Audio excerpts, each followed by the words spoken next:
জানিস তুই যে আমার বাবার সাথে এত এত খারাপ ব্যবহার করিস না। আমার বাবা কোনোদিন অভিযোগ দেয় নাই, কোনোদিন অভিযোগ দেয় না।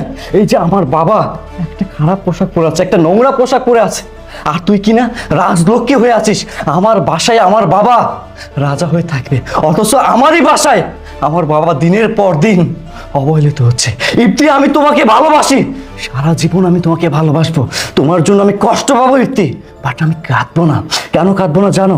কারণ তুমি একজন বেঈমান, তুমি একজন প্রতারক, তুমি একজন ধোঁকাবাজ। আমার পক্ষে আর তোমার সাথে সংসার করা সম্ভব না। তুমি এতক্ষণ আমার ভালো রূপ দেখেছো, আমার খারাপ রূপ দেখার আগেই তোমার নাগরকে নিয়ে আমার বাসা থেকে বের হয়ে যাও, বের হয়ে বলছে। হ্যাঁ আশিক, তুমি আমাকে ক্ষমা করে দাও, আমার ভুল হয়েছে। হ্যাঁ, আমি আর এরকম করবো না। এই বাবা, আপনার ছেলেকে বোঝান না যাতে আমাকে বাসা থেকে না বের করে দেয়। ওঠ বলছি, ওঠ। ভুল? কোন ভুলের কথা বলতেছিস? দিনের পর দিন তুই আমাকে ধোঁকা দিছিস, আমার বিশ্বাসের সাথে